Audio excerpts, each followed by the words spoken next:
Good evening, everyone. I'm Christine Devine. And I'm John Beard. It has been a long journey for Italy and Brazil to make it to Pasadena for Sunday's World Cup final.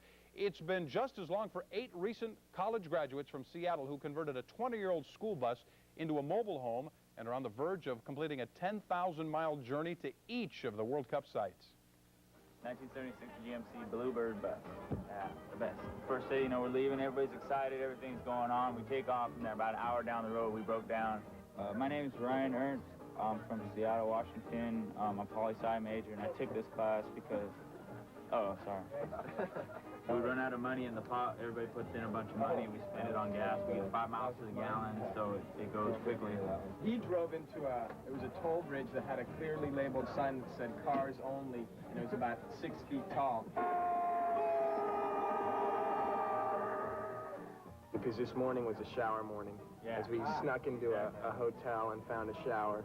So we're all looking very clean and dapper. They don't let you bring food into the game, and so there's a buffet because you spread out, you just kind of walk along, choose what you want. You can select your sandwich, your pretzels, your drink, stuff like that. So we kind of hang out right by the gate and go over there and eat off of that.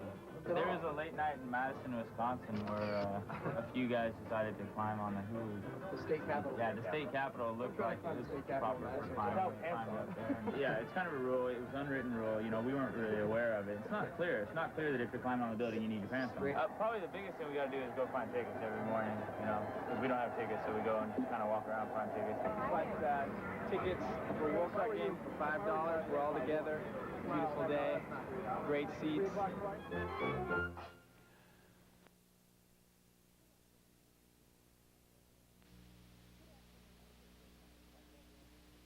Good afternoon. I'm Christine Lund. I'm Paul Dandridge, in for Steve Wolford, who's on assignment, and this is Eyewitness News.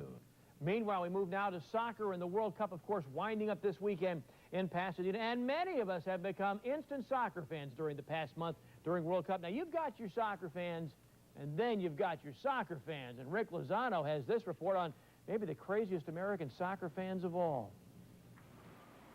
At first glance, it looks like the return of the Partridge Family.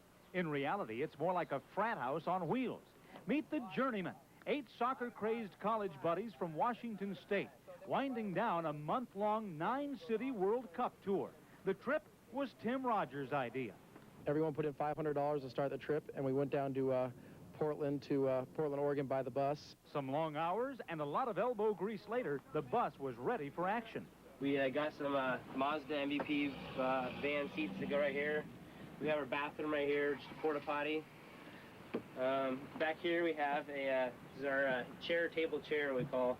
Yes, this luxury touring van has all the amenities, including the ultimate sunroof. The tour began in Chicago and has since taken its passengers to all 9 World Cup venues.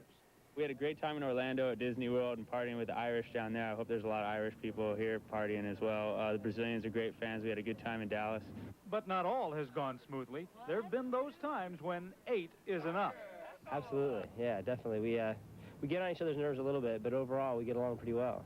Well, after Sunday's game, which, by the way, they still don't have tickets for, there's only one more trip to take, the trip home. The adventure is almost over, but of course the memories from this cross-country journey will be enough to last a lifetime.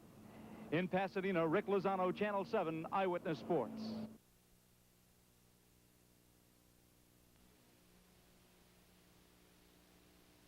This is KCBS LA.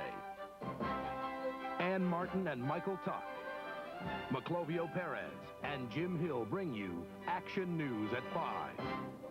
Now, you know what? It really seems that sports fans will do just about anything to see their favorite team or their favorite sport. And to drive that point home, 8 young guys from the Seattle area have gotten their act together and taken it on the road. I think the idea started a long time ago when we found out that the World Cup wasn't going to be coming to Seattle. Decided that something needed to be done about it. So the wheels started turning.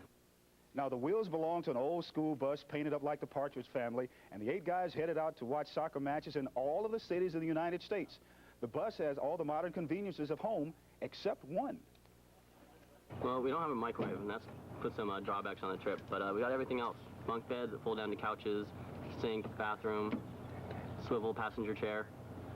Yeah. We got it all. We're definitely a self-contained unit. We can survive on the road for, we did it like 18 hours without stopping.